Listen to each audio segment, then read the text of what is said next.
What if the version of yourself that you show to the world is just a mask? And what if the part you've been hiding, the part you fear, the part you avoid, is actually the key to your power?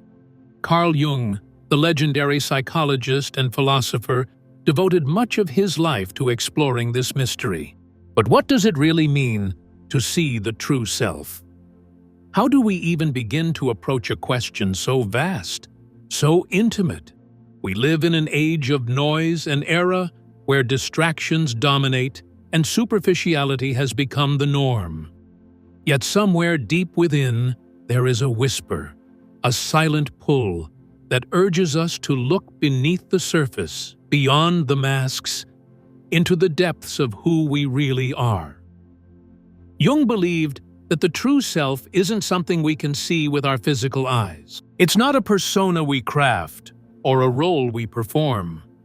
It's not an identity we wear. Rather, it is the essence beneath all of that, the quiet, enduring presence that remains after the illusions fall away. So how do we get there? How do we begin the sacred work of becoming who we were always meant to be? The very heart of spiritual growth. It doesn't begin with light. It begins with shadow. It begins by turning inward, by facing the very parts of ourselves we've been taught to hide. Jung called it the shadow, the disowned pieces of our psyche. This is the essence of shadow work, meeting our shame, our rage, our fear, but also uncovering our buried power, our passion, and our unclaimed potential.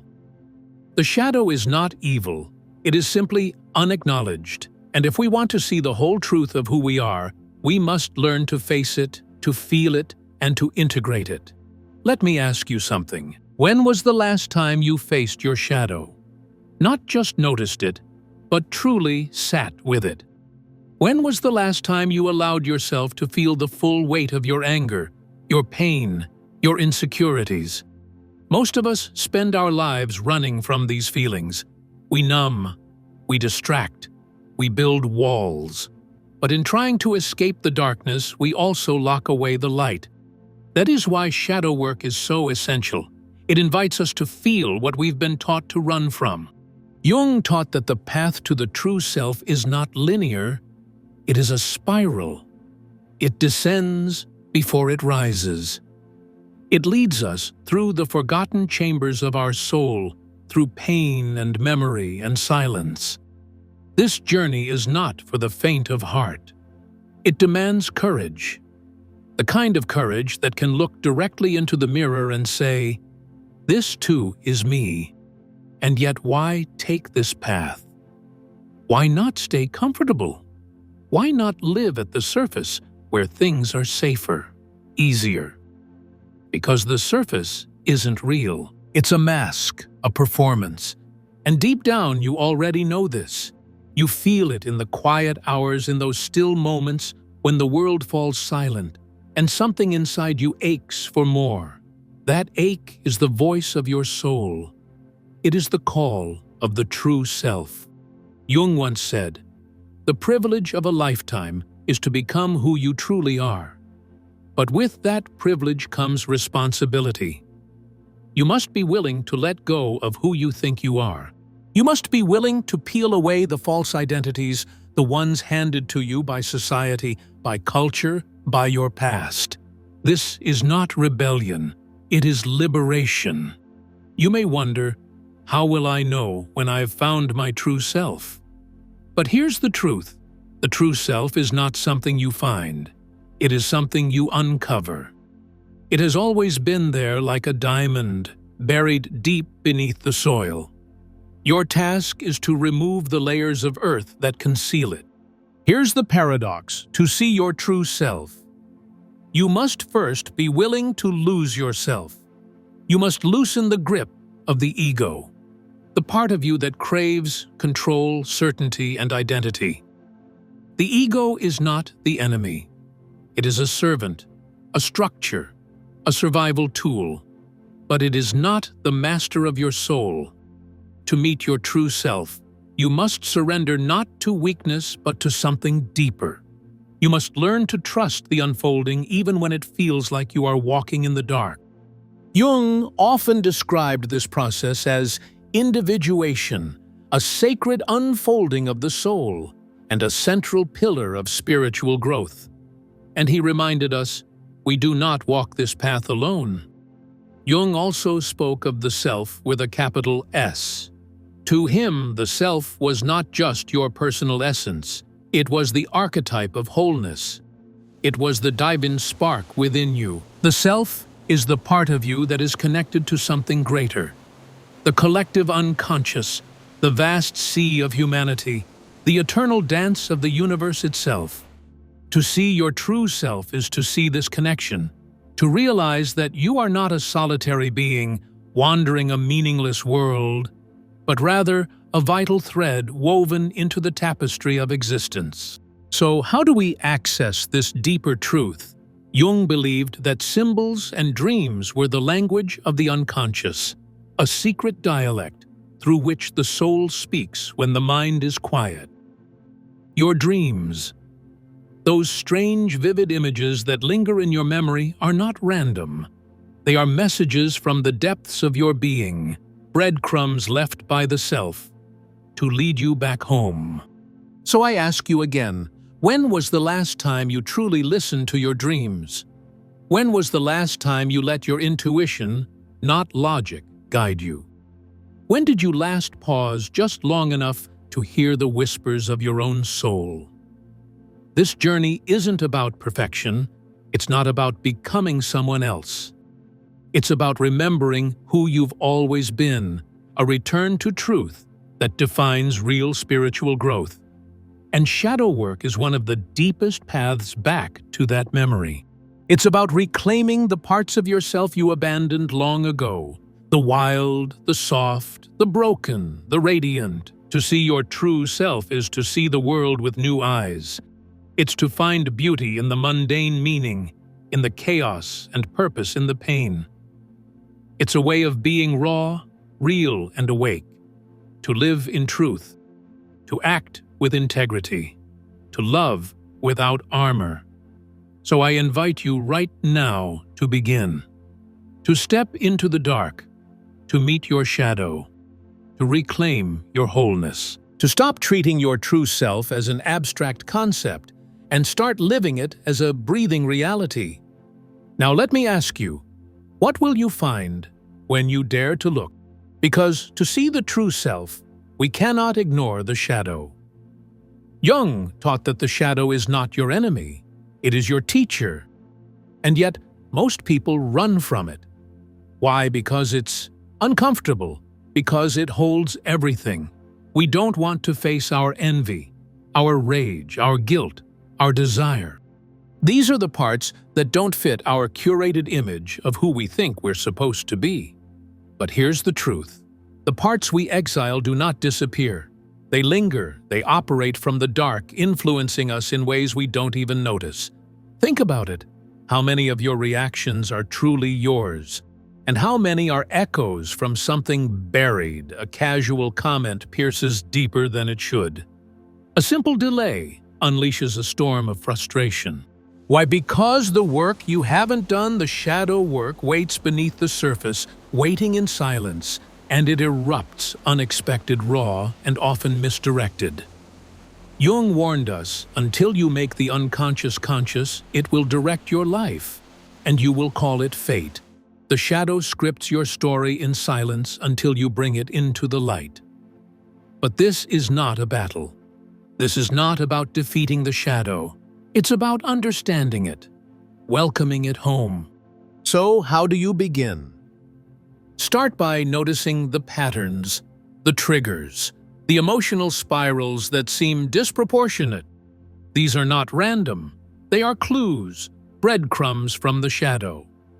When you judge someone harshly, ask yourself, what is it about them that unsettles me? What part of me am I seeing in them? Often what disturbs us in others is what we refuse to see in ourselves. The shadow loves to hide in projection, because it's easier to cast the flaw outward than to claim it as our own. But every time you recognize a projection, every time you catch the shadow in the act, you reclaim a piece of yourself.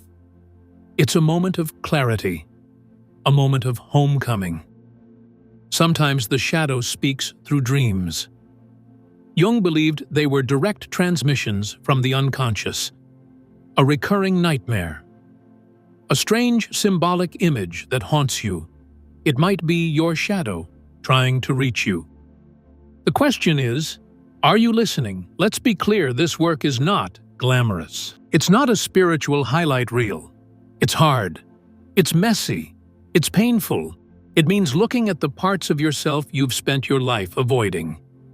It means feeling guilt, shame, regret, and yet something begins to shift when you do. Something remarkable happens when you stop running. The shadow begins to soften. Its grip loosens. It no longer needs to scream for your attention because you are finally listening. Here lies the paradox Jung understood so well. The shadow, when integrated, becomes a wellspring of power. This is the true reward of shadow work. Transformation through integration. Your anger, it can become courage. Your fear, wisdom. The pieces of yourself you once rejected can become the very foundation of your wholeness. But integration is not domination. You don't conquer the shadow. You make peace with it. You give it a seat at the table, not the driver's seat. You listen, not to be ruled, but to understand. It's like inviting a long-feared enemy into your home, only to discover they were always a part of you, just misunderstood. Because what most people never realize is this: the shadow doesn't just carry your shame. It also holds your forgotten gifts. How much of your creativity, your wildness, your laughter, your curiosity, your play was buried because someone told you it was too much, or not enough, or unacceptable? How many parts of your soul have you hidden just to fit into a mold that was never made for you? Every time you repress a part of yourself to be accepted, you lose a piece of your aliveness. You become quieter, dimmer, less you. But when you begin to integrate the shadow, you become whole. Not perfect, but complete. And here's the uncomfortable truth: the shadow never disappears completely. Even when you've done the work, even when you've faced the darkest corners of your soul, new aspects will emerge, because you are ever-changing, evolving. Becoming the shadow is not a problem to be solved. It's a relationship to be nurtured, a conversation that never ends. Now, let's talk about the light. If the shadow is what we hide, then the light is what we aspire to. But here's where things get tricky. The light can blind you just as much as the dark. Jung warned of the danger of identifying too strongly with the light, with the idealized version of yourself, the hero, the saint, the enlightened one. This is what he called the persona, the mask we wear to move through the world. It's not inherently bad. It helps us function. It helps us connect.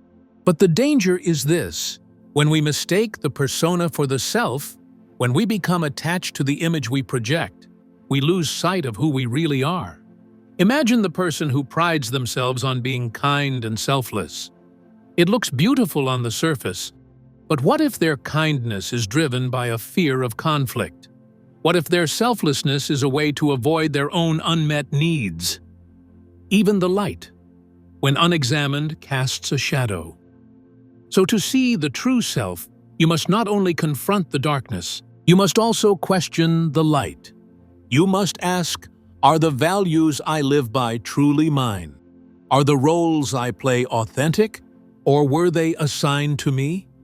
And here's where it gets uncomfortable, because when you start pulling on those threads, you may discover that the you've been performing isn't really you at all. So if you are not the persona, and you are not the shadow, then who are you? Jung would say you are the self, not either or, but both. You are the sacred wholeness that exists beyond duality, beyond good and bad, right and wrong, light and dark. The self is not something you create. It is something you uncover. It's been there all along, waiting for you to remember. But here's the key. You cannot access the self by rejecting the shadow or by clinging to the light. Spiritual growth means holding both fully, honestly, and without fear. You access it by holding both, by recognizing that you are both flawed and divine, broken and beautiful, human and eternal. This isn't some lofty idea. It changes the way you live. Because when you begin to see your true self, you stop living from fear. You stop being driven by the need to prove something. You stop hiding behind masks that no longer serve you. You begin to act from a place of alignment, of authenticity, of quiet, unshakable freedom. But freedom is not the absence of responsibility. In fact, it's the opposite. To see your true self is to accept a sacred responsibility, not to meet society's expectations, but to honor your soul's truths. So let me ask you, how much of your life is truly yours? How much of your time, your energy, your identity is still wrapped up in roles you never chose? How long have you been shrinking yourself to be loved, to be accepted, to be enough? And what might your life look like if you finally stopped? What might happen if you dared to live as who you truly are? So what would it look like to finally let all of that go? We often confuse wholeness with perfection, as if to be whole means to polish every flaw, erase every mistake, silence every fear. But that couldn't be further from the truth. Wholeness isn't about being spotless. Wholeness is about inclusion. It's about allowing every part of yourself to belong, the light, the shadow, the wounds, the wisdom. Carl Jung once said, "I'd rather be whole than good. Let that settle in your bones." To chase goodness, as the world defines it, often means rejecting the pieces of yourself that don't fit the mold. You strive to be admired, to be safe, to be acceptable. But to seek wholeness, that's a different path. It means embracing the mess, holding space for the parts of you that still ache, still rage, still long. It takes immense courage to stop pretending, to take off the mask you wear at work, to let down the armor you hold with friends, to release the script you've been performing for family. How much energy have you spent maintaining those personas? And how many times have you walked away from a room feeling empty, as if something sacred was left behind? This fragmentation, this splitting of your soul into digestible pieces is exhausting, and yet it's what society rewards. It celebrates masks. It praises conformity. It worships the illusion of control. But authenticity, that's a quiet rebellion. To live from your true self is to walk a path most are too afraid to touch. It means risking disapproval. It means being misunderstood. It means letting people down. If that's the price of staying true. But what it gives you is freedom. The kind of freedom that no applause, no status, no approval can ever match. And yet freedom isn't an escape from responsibility. It's the highest form of it. When you see your true self, you can no longer blame the world. You can't point fingers and say, "They made me this way." You begin to own your life, not just the curated parts, but all of it. And this ownership, it's not control, it's alignment. It's living from a place where your actions, your values, your choices all echo the truth within, even when it's messy, even when it's uncomfortable. So ask yourself, what would it mean to live without the performance? To stop measuring your worth by what others think, and start measuring it by how true you are to yourself. Because the true self isn't something you have to build. It's not a personality you construct. It's something you remember, something you reclaim. This is the essence of spiritual growth, peeling away illusion to stand fully in truth. It's been there all along, beneath the fear, beneath the expectation, beneath the noise. And when you stop looking outward for validation and start looking inward for understanding, something begins to shift. You don't disappear from the world. You re-enter it, fully present, fully alive. The more you live from your true self, the more connected you become to others, to nature, to life itself, because the true self is not separate. It is not confined. It is not small. It is vast, expansive, interconnected. And when you live from that place, you stop needing to prove yourself. You stop needing to control everything.